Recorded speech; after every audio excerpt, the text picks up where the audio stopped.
Hallelujah hallelujah. सबको जय मसीह। आइए हम परमेश्वर का वचन पढ़ते हैं।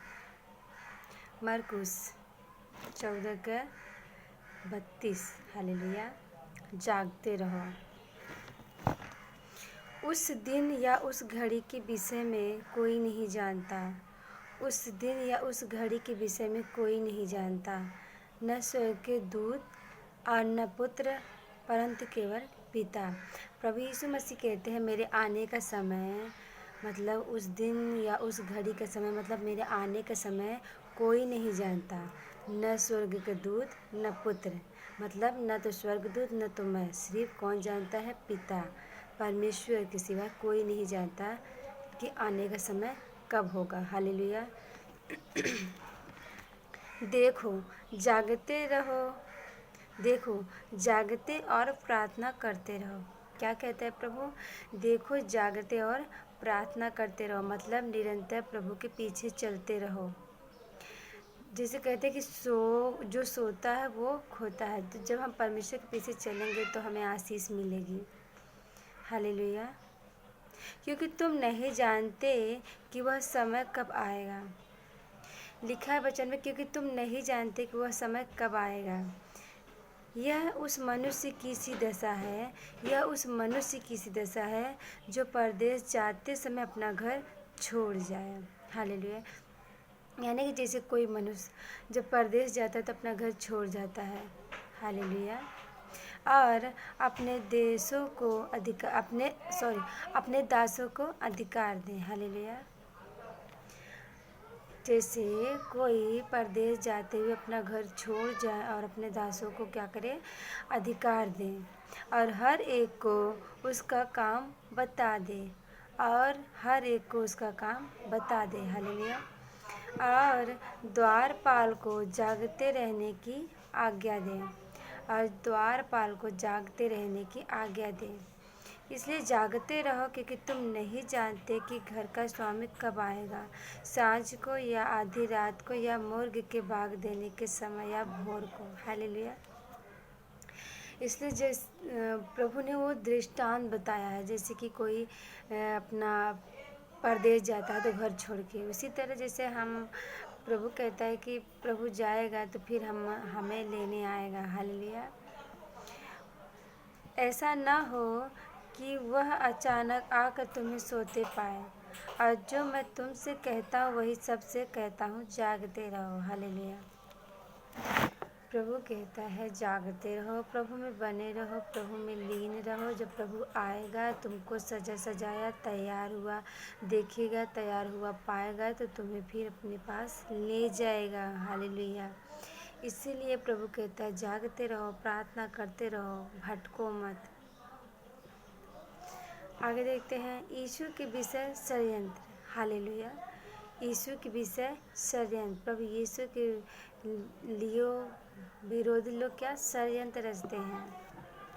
जो दिन के बाद फसह और अख़मीरी रोटी का पर्व होने वाला था, जो दिन के बाद फसह और अख़मीरी रोटी का पर्व होने वाला था। हालेलुया। प्रधान याजक और शास्त्री इस बात की खोज में थे कि उसे कैसे छल से पकड़ कर मार डालें। प्रधान याजक और शास्त्री ये लोग षड्यंत्र रच रहे थे। लोग सोच रहे थे किस तरह प्रभु को फंसाया जाए, किस तरह प्रभु को मारा जाए, किस तरह प्रभु को मार डाला जाए, क्योंकि वो प्रभु के वचन को सह नहीं सकते थे। क्योंकि जो वचन प्रभु बोलता था ना, अधिकार के साथ बोलता था, उसके वचन पावरफुल थे। हालेलुया। परंतु कहते थे पर्व के दिन नहीं, कहीं ऐसा न हो कि लोगों में बलवा मच जाए। वो लोग सोचते थे कि त्योहार के दिन नहीं, कहीं ऐसा ना हो कि लोगों में खड़बड़ी मच जाए, बलवा मच जाए, झगड़ा लड़ाई होने लगे। हालेलुया। बैतनिय्याह में यीशु का अभ्यंजन। हालेलुया। क्या लिखा है? बैतनिय्याह में यीशु का अभ्यंजन। वचन सुनने से प्रभु का ज्ञान मिलता है, वचन पढ़ने से प्रभु के द्वारा हम बातें करते हैं। हालेलुया। जब वह बैतनिय्याह में सिमोन कोढ़ी के घर भोजन करने बैठा हुआ था, तब एक स्त्री संगमरमर के पात्र में जटामांसी का बहुमूल्य शुद्ध इत्र लेकर आई और पात्र तोड़कर इत्र को उसके सिर पर उंडेला। परंतु कोई कोई अपने मन में रिसियाकर कहने लगे, इस इत्र का क्यों सत्यानाश किया गया, क्योंकि यह इत्र तो 300 दिनार से अधिक मूल्य में बेचा जाकर कंगालों में बांटा जा सकता था। हालेलुया। और वे उसको झिड़कने लगे। यीशु ने कहा, उसे छोड़ दो, उसे क्यों सताते हो। यीशु ने कहा, उसे छोड़ दो, उसे क्यों सताते हो, उसने तो मेरे साथ भलाई की है। प्रभु कहते हैं, उसे तुम क्यों सता रहे हो। जब उस स्त्री ने जो बहुमूल्य इत्र था, जो सुगंधित तेल था, प्रभु के पैरों पर, प्रभु के सिर पर उंडेल दिया, तो जो वहाँ पर थे सब लोग गुस्सा करने लगे कि इसे क्यों गिराया गया, क्यों नष्ट किया गया, इसे बेच देना चाहिए था। हालेलुया। तो प्रभु कहते हैं, इसे क्यों सताते हो, ये मेरे गाड़े जाने के, ये मेरे अंत के समय का है, इसे क्यों सताते हो, उसे छोड़ दो, उसे क्यों सताते हो। उसने तो मेरे साथ भलाई की है। कंगाल तुम्हारे साथ सदा रहते हैं और तुम जब चाहो तब उनसे भलाई कर सकते हो, पर मैं तुम्हारे साथ सदा न रहूँगा। हालेलुया। वहाँ उनको पैसों की पड़ी थी, लेकिन बोल रहे थे भलाई की बात। लेकिन प्रभु क्या कहता है कि कंगाल तुम्हारे साथ सदा रहेंगे, परंतु मैं तुम्हारे साथ सदा नहीं रहूँगा। जो कुछ वह कर सकी उसने किया। उसने मेरे गाड़े जाने की तैयारी में पहले से मेरे देह पर इत्र मलाया। हालेलुया। प्रभु यीशु मसीह के गाड़े जाने के पहले ही वो इत्र प्रभु पर पड़ा। हालेलुया। मैं तुमसे सच कहता हूँ कि सारे जगत में जहाँ कहीं सुसमाचार प्रचार किया जाएगा, वहाँ उसके इस काम की चर्चा भी उसके स्मरण में की जाएगी। हालेलुया। प्रभु कहता है, जहाँ कहीं भी मेरे नाम का सुसमाचार प्रचार किया जाएगा, वहाँ इस स्त्री का जो काम इसने किया, जो इसने बहुमूल्य इत्र मेरे सर पर उंडेला है, इसका वर्णन जरूर किया जाएगा। हालेलुया। क्योंकि परमेश्वर मनुष्यों की महिमा खुद भी करता है, मनुष्यों से भी करवाता है। हालेलुया। जब हम परमेश्वर की महिमा करेंगे तब। हालेलुया। यहूदा का विश्वासघात।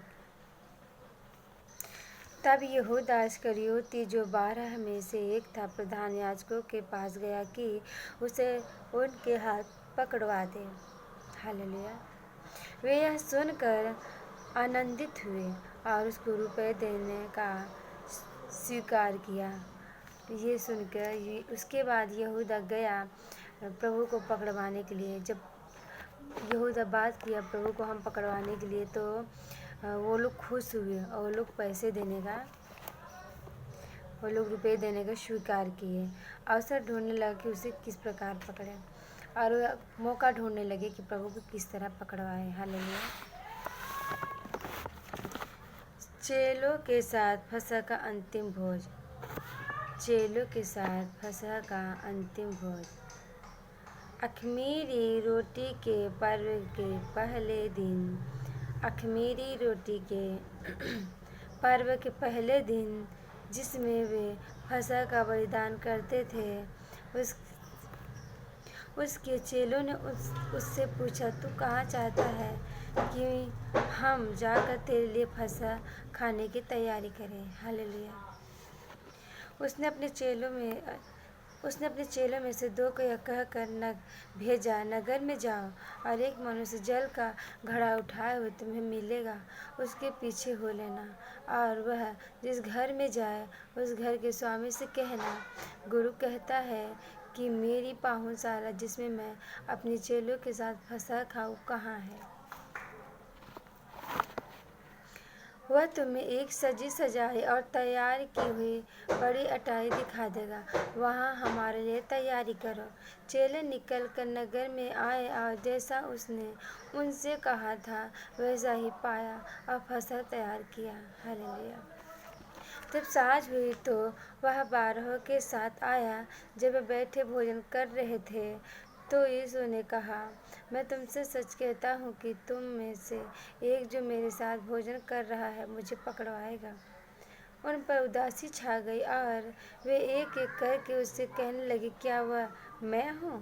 उसने उनसे कहा, वह 12 में से एक है जो मेरे साथ थाली में हाथ डालता है। क्योंकि मनुष्य का पुत्र तो जैसा उसके विषय में लिखा है जाता ही है, परंतु उस मनुष्य पर हाय जिसके द्वारा मनुष्य का पुत्र पकड़वाया जाता है। यदि उस मनुष्य का जन्म ही न होता तो उसके लिए भला होता।